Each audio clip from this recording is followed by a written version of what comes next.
Hey everyone, welcome. I am Pavani Moray and I'm here from Wellcelium, and I am with a colleague and friend of mine, Victoria, aka Dr. Vixen. And we're going to be talking today about a practice, an erotic practice called Orgasmic Yoga. So Victoria, welcome. So glad to be with you. I'm so happy to be in this space, finally. Yeah, it's lovely. And you have a doctorate in human sexuality. You are a certified sexological body worker, and you have been hosting in-person orgasmic yoga practice ritual sessions for a long time, for over 4 years, and on the regular in LA. Yeah, great. Yes. It was pretty much monthly for about 4 years. Yeah, well over 50 circles. It's been pretty amazing. That's beautiful. So let's talk first about what is orgasmic yoga. That's a really strange name, and I'd love to hear more. Sure, and it can be definitely an intimidating title for a class, right? So this practice, this class, this idea came about, I want to say, in the 90s from folks like Joseph Kramer, folks of the Body Electric, other sexological body workers, and erotic explorers of all kinds. It's a practice that's not necessarily yoga, how we typically think of it as now I must do downward dog or something like that, but more the idea of cultivating a practice over time that incorporates things like breath and movement, sound, awareness, intentionality, and that sort of thing. And then the orgasmic portion is, it's not necessarily how many orgasms or ejaculations or whatever that you can have in the period of time, but more creating this erotic energy that incorporates full body head to toe and doesn't skip the bits between our legs. Yeah, So that's a great definition. nutshell. I'm going to ask you a lot more about it because I'm still intimidated, even even though I practice it. So, okay, if I was going to come to an orgasmic yoga in-person session, what could I expect? Oh, I love this. So this is sometimes a difficult question to answer exactly because orgasmic yoga or O yoga can look so different for so many people, depending on this particular group that it is, or the day, or just where we are in our lives and how we show up into space. Which is why actually in the past couple of years, I've been moving more towards calling it an erotic embodiment practice, because it does encompass so many more things than just masturbating in a circle, which might be the first thing that people think of, which is also awesome, just slightly different container. So in this space, there's, particularly in person, there's no touching of other folks, even if you are attending with a partner. There's no eye gazing. So especially for introverts like me, you don't have to feel like I have to stare soulfully into somebody's eyes. That's terrifying. So we're not staring anyone down. We're not eye gazing. Soft, non-lingering gazes are welcome in that space. And you can be as clothed or as nude as you feel comfortable.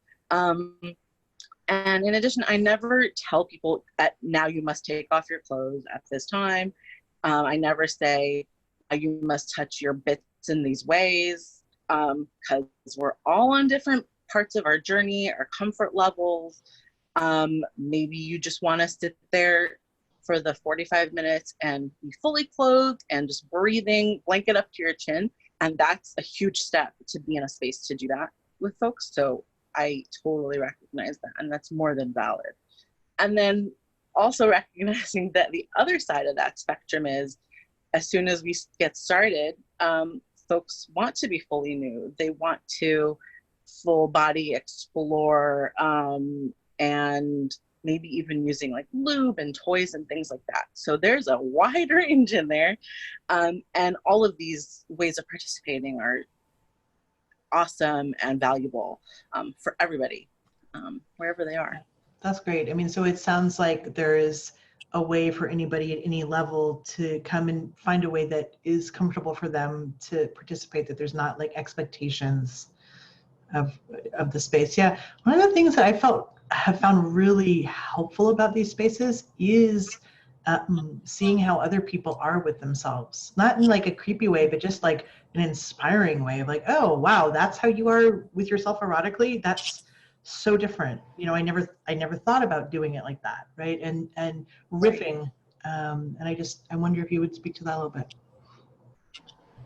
Sure. Ooh, I a little bit lost my train of thought, but that's the interesting thing too. And I try to make sure to say this in my classes, that even though it's within a group space, firstly, it's still a very individual practice. We're all there for our own things that we want to get out of it at that time, or just in our extended journey overall. And then also, it's, even though it's in a group space, it's not performative. So I'm not trying to be like, hey, watch the things that I can do. You're not trying to like woo someone across the way. So, none of us knows how each other self-pleasures typically. So you could be doing the same things you might typically do, but you might be doing things that are vastly different. And both of those are fine. Just being in the group space provides that sort of level of accountability in a way.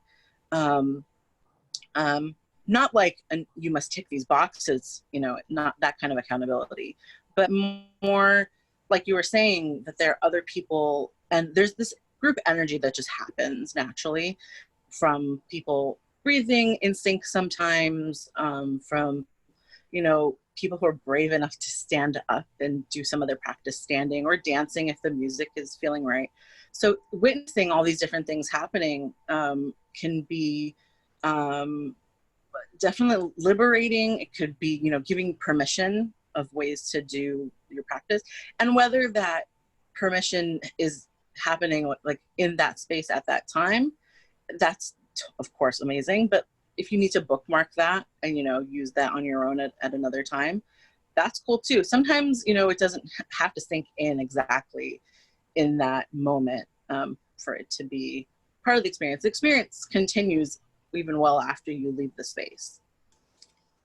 Yeah, there's definitely been something that I've noticed of that there's a cumulative effect of the practice over time, right? Of like release of shame, or more body freedom, or more permission, less fear, more comfort, usability, those kinds of things. And I just wonder, would you speak to other benefits of embodied erotic practice that either you personally have experienced or that you've noticed that your students experience? Sure. Yeah, I'm happy to talk about myself. One of the things I think I've personally noticed in the practice is, and I love this so much for the practice, that you're basically setting aside this time, whether you do it in a group or you do it solo, but you've set this time aside, schedule it, to be as much as possible in this erotic space with yourself. And sometimes that is more erotic and maybe even orgasmic, but sometimes it is just like, I actually feel like crap today. I'm confused. I'm not feeling any connection to my bits at all. But, I did set aside this time. So let's just show up and see what happens. Or maybe I'm angry or sad or any of these emotions. You just show up in that time, and maybe you do start your breathing. You might be moving around, creating sound and things like that. So you can hold these two things at the same time, I think. And it's challenging. It takes a lot of practice too. And I'm not saying that I get it perfectly every time either, but you start to notice and realize that you can hold these two things of creating and cultivating erotic feelings, while also, there's other shit going on in our lives, and that's totally, it is what it is what it is. We're human, right? And also too, I think the more we do this practice, particularly things around breath, is huge. And again, like I said, I'm human, and even though I've done this practice, dozens and dozens of times, I still don't get it 100%. Like your focus isn't always there, or you're distracted. And as facilitator, I've got to do like a couple things, at the same time. So there's a lot going on for sure. But the more you do it, the easier it does get to focus on, doing a particular type of breath, or even just bringing that breath awareness, because so often we're in this like shallow breathing, fight or flight, freeze kind of mode. We're just survival breath, So taking that time to be more conscious about our breathing, just it levels it up. It just gets you more in the moment, present in your body. Yeah.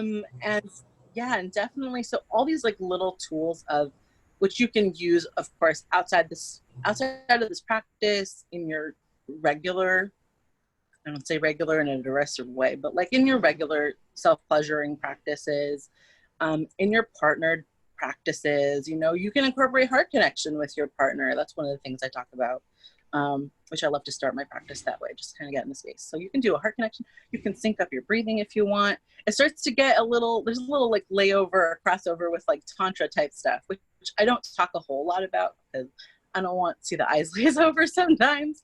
But, there are these elements of, mindfulness and presence and things like that you can use solo, partnered, group, whatever. And so that definitely starts to get easier. And then, of course, the more we do this practice too, we can get, especially if we have body image issues, and I think we all have that on some level, wherever we are, whatever our bodies look like, wherever we are in our life, of course, so, and health and all these things. But even if we can't necessarily get to that, holy grail body love, like I love myself all the time mode, we can still get to like, hey, maybe I hated my tummy, at one point, but now I know, I have sensation there. It feels really nice to touch myself and like explore like a soft touch or maybe a firmer touch, things like that. So you start to notice it's not necessarily like about an attractive quality, whatever that means, but there's sensation in these body parts, which can be super juicy and erotic. Yeah, that's such a great answer. I mean, it just really, I think, speaks to the benefits of any kind of practice over time, but in particular, erotic practice over time. That, there's this kind of a common myth that we should just be good at being sexual, right? And if you haven't gotten it by the time the first time you ever have sex, then whatever, that's it. And what you're saying is that with practice over time, there's all these different kinds of benefits. And the first one that you started with was space for all the feelings, and that the erotic isn't separate from that, right? That you can be in a time of emotional turmoil or feeling under-resourced or having a hard time or grieving and still tap into the erotic, right? That it's an inclusive experience. And that's actually a really radical idea for a lot of folks, right? It's like we don't have to be like feeling our yummiest, best, whatever, sexiest selves. Like we can be feeling really hard and still show up for erotic practice, just like showing it for our gym practice or our music instrument practice, right? It's inclusive of who we are. Yeah, that's really lovely. And yeah, I'm curious if you'd speak a little bit of, because this is, I get it that it's like a clean, well-lit place for practice erotically, right? And also it's edgy for folks, yeah? And just would you speak, because we're also talking about how you're translating this into an online environment, right? Which presents a whole different set of challenges with COVID, of like, how do we still have these kinds of practice spaces? And I just wonder if you'd speak a little bit to how are you creating a safer, supported environment for this brave practice in an online space, yeah? Absolutely. I think my biggest concern going into potentially doing this group activity, very edgy group activity in an online space, in a Zoom type of call, is the privacy and like who is watching and who is there and all these kinds of things, which is totally valid. Yes, you all know what I'm talking about. Okay. So I think one of the ways that we're going to minimize any kind of nefarious possible situations is that the cameras, particularly in the practice portion, will only be on like me and other like co-hosts during that portion of like when I'm giving sort of more of a guided or like giving suggestions as we go through that part of the practice. So that way, like I mean, you can certainly like turn your camera part off, or just like have, just have the audio so you can hear the instructions. But yeah, that was definitely one of the biggest pieces for me of how do I make sure, like, because obviously I can notice if someone's like trying to record. I've never had that happen in my in-person spaces, but like, you can see things like that, or if like someone's like staring someone down, so you like gently say, hey, remember, we're all here for ourselves, and mind your shit, which I have really had to say to in person. So that's, I think, one of the biggest pieces. And then I think allowing the space to, like, in our beginning portion and the after like debrief chat portions of our class or time together. Obviously, I don't know how many people are going to be in the space and how to manage, all the different boxes of people wanting to chat and things like that. But it'll be an open space. Well, I can't necessarily go like, hey, we'll go in a circle from, starting on my right and go around. Might not be as doable in this kind of virtual space, but opening and letting people have the space to either speak up, verbally if they want to be on camera, or just audio is totally fine. And then if they prefer to like type something in and share that. So we want to try to be as open with those kinds of possibilities as well. And then of course, like, you're not forced to share. Like, I would hope that if you feel comfortable and you want to speak up and say like why you're showing up to this practice, what intrigued you about it, what you hope to get out of it. And then maybe once we're done, how was that for you, and what was surprising, and things like that. But like, you're not being graded. You can put as much effort into the practice as you want, and then hopefully you'll get at least equal as much as you put in. So yeah, thank you. And it's just, I feel like that piece that you're naming about having it be a communal practice, right?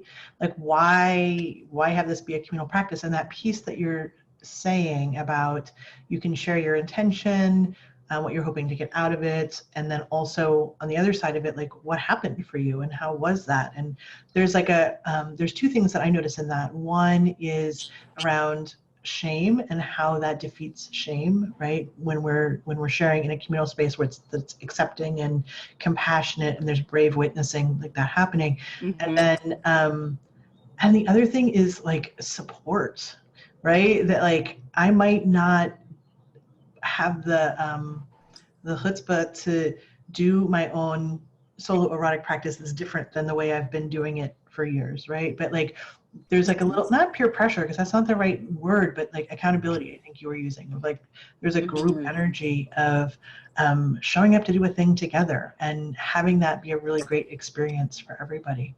So yeah, I want to end by asking you, in your years of this practice, like, what's your best tip for a good practice session?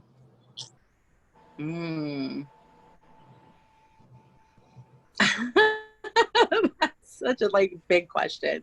I would say have expectations, but don't have expectations. Like, you don't want to have such expectations of like, I will have all the orgasms in this time and it'll be rainbows and unicorns, because that may or may not happen. But more just like, be open to whatever will come up for you in the time.